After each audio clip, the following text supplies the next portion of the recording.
Ecos de la Historia, un podcast sobre historia y geopolítica. Quien no conoce su pasado no puede entender su presente. Con los historiadores Andreu Alegre y Álvaro Cortés. Puedes conocerles mejor en Ecos de la Historia. Muy buenos días a todos y bienvenidos a una nueva serie de podcast de este canal. Cada 2 semanas subiremos un podcast detallando las principales efemérides de esas 2 semanas y haciendo un pequeño repaso histórico de los acontecimientos descritos. Creemos que es una manera amena y divertida de hacer un primer acercamiento a diferentes hechos del pasado y además, como en cada podcast trataremos entre 5 y 6 efemérides principales, vosotros tenéis la oportunidad de decirnos cuáles son más de vuestro interés para poder desarrollarlas en un futuro más en profundidad en podcasts posteriores. Sin más dilación, empezamos. Y empezamos con uno de los pesos pesados de la ciencia de todos los tiempos. Un 4 de enero de 1643 nacía Sir Isaac Newton, matemático y físico británico que para mucha gente es el científico más relevante de cuantos haya existido. Es conocido por la multitud de trabajos que realizó a lo largo de toda su vida en los campos de la física, de las matemáticas, de la ingeniería, y estableció incluso las bases de la mecánica clásica a través de sus archiconocidas leyes del movimiento y de la ley de gravitación universal. Sabemos también que desarrolló, incluso podríamos decir desde cero, los fundamentos del cálculo integral y del cálculo diferencial, y esto lo hizo totalmente por su cuenta, y realizó multitud de estudios en los campos de la óptica, descubriendo, por ejemplo, entre otras cosas, que la luz blanca está compuesta por un conjunto de todos los colores. Pero veamos un poquito más cómo se desarrolló lo que fue propiamente su vida. Newton nació de forma prematura un 4 de enero de 1643, como ya hemos dicho, en el seno de una familia campesina de ingresos bajos en Woolsthorpe Manor, una pequeña aldea del condado de Lincolnshire, Inglaterra. Su infancia estuvo marcada por la dureza de sus circunstancias, ya que su padre murió poco antes de que él naciera y su madre se desentendió totalmente de él y lo dejó al cuidado de sus abuelos cuando Isaac tenía apenas 3 años. Y esto lo hizo para poder rehacer su vida con otra familia. Un ejemplo de señora. Durante su adolescencia fue un joven introvertido, de pocas amistades y sin un interés especial por los estudios, podríamos decir. No obstante, sí que denotaba una gran inteligencia, razón por la cual se le llegó a dar incluso una plaza en el Trinity College cuando tenía 18 años, para estudiar matemáticas bajo la dirección de Isaac Barrow. Cuando se graduó, a los 22 años, se dedicó por completo al estudio de las matemáticas y empezó a publicar sus trabajos. El más importante de todos es el que él mismo llamó Principios Matemáticos de la Filosofía Natural, publicado en 1687, en la que sentó las bases de la física moderna y de la ingeniería, a través de sus leyes del movimiento y la teoría de la gravedad, marcando absolutamente un antes y un después en la historia de la ciencia. Hoy en día sigue siendo ampliamente considerado como la obra más influyente de la historia de la física, pero finalmente su vida tocaría su fin un 31 de marzo de 1727 a la edad de 84 años. 8 días más tarde, el 8 de abril, recibió el honor de ser el primer científico enterrado en lo que es la actual abadía de Westminster. Y vamos de científico a... ¿científico? Bueno, no sé si llamarlo así o no. Nuestra siguiente efeméride va sobre Gregor Mendel. Quizás, no os suene tanto el nombre. Sin duda Mendel es uno de los grandes científicos de la historia, aunque el reconocimiento del cual disfruta hoy en día no esté a la altura de las aportaciones que realmente hizo a la humanidad. Nacido un 20 de julio de 1822 en la ciudad de Heinsdorf, en el antiguo imperio austríaco, lo que hoy en día sería la República Checa, es a menudo conocido como el padre de la genética. Durante su vida fue maestro, científico, matemático y, como a él le gustaba reseñar, un hombre de fe ante todo. Y es que, efectivamente, aparte de científico, era un fraile agustino.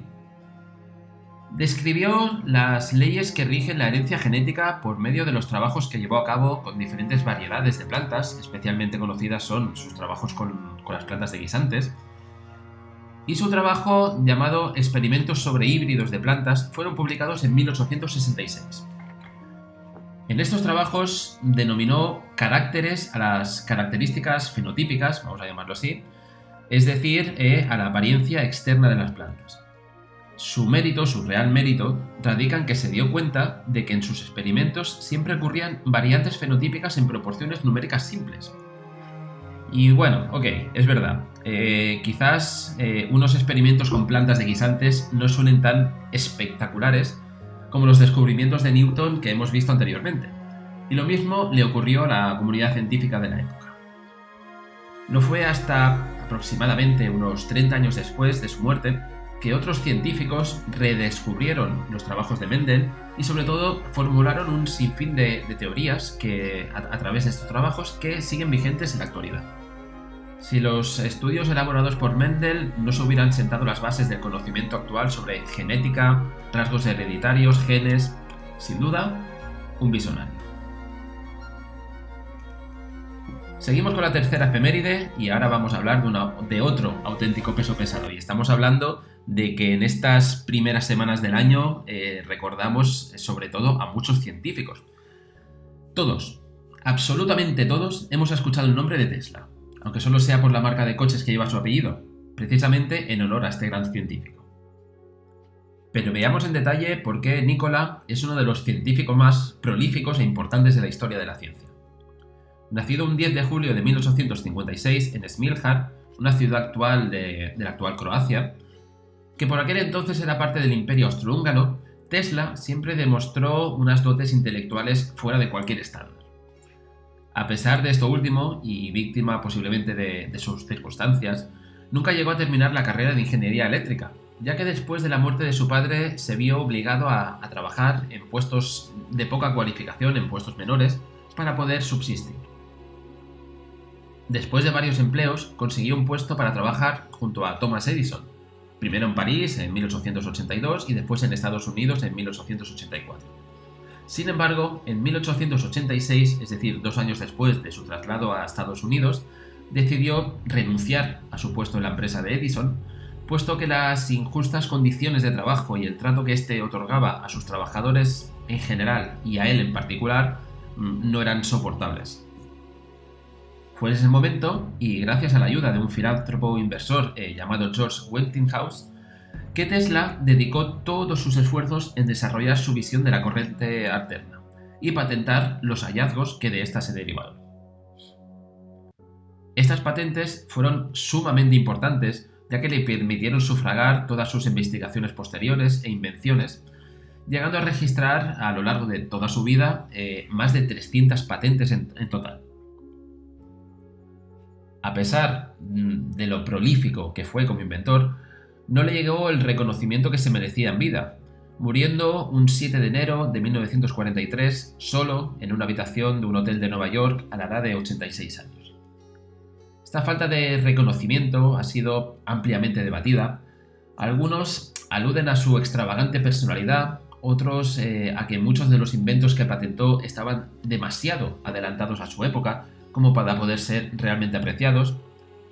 Lo que queda bastante claro es que influyó en gran medida, muchísimo, la mala relación que mantuvo toda su vida con Edison y las campañas de difamación que este último hizo, no solo para denostarle como científico y persona, sino sobre todo para desacreditar las invenciones que podían llegar a rivalizar con las suyas propias. Al final, pensemos que el negocio es el negocio y Edison de eso sabía muchísimo. Y vamos con la última efeméride de este podcast, y es de un personaje que muchos conocemos como Pepe Botella, pero que no es su nombre real. Su nombre real es José Bonaparte. Nacido precisamente con este nombre, con el nombre de José Bonaparte, y conocido en todo el mundo por ser el hermano de Napoleón Bonaparte, en España lo conocemos a este personaje con el apodo, digamos, poco cariñoso de Pepe Botella. Pero antes de nada, vayamos a los hechos. José I Bonaparte nació en la corte, en una ciudad de la isla de Córcega, en 1768. Estudió leyes en Pisa y desde muy temprano ostentó diferentes cargos públicos, como diplomático, 2 veces como diputado del Consejo de 500, que era el órgano legislativo inferior en la época del Directorio, después de la Revolución Francesa. Y durante las guerras napoleónicas, José I actuó como enviado de su hermano, de Napoleón, y firmó tratados con diferentes países, con Estados Unidos, con Austria, Gran Bretaña e incluso con el Vaticano.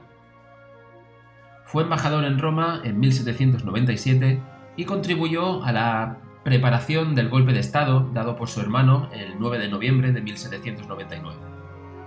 Tras la proclamación de Napoleón como emperador, este adjudicó a su hermano el trono de Nápoles en 1806, donde gobernó hasta el verano de 1808, cuando, tras la abdicación de Bayona, Napoleón le instaló al frente de la corona española y proclamó a Murat, que estaba al frente de las tropas francesas en España, como rey de Nápoles. El reinado de José I se desarrolló bajo el condicionante de la Guerra de Independencia y buscando el apoyo político de uno de los grupos de los ilustrados españoles, cuyos miembros eran los denominados afrancesados, sin lograr hacer triunfar el programa reformista que él traía, cimentado en la denominada Constitución de Bayona. El nuevo rey nunca fue del agrado del pueblo llano, a pesar de que intentaba hacer políticas de corte populista, que diríamos hoy en día, y organizaba actos y fastuosas fiestas para que la gente para comprar un poquito las voluntades populares.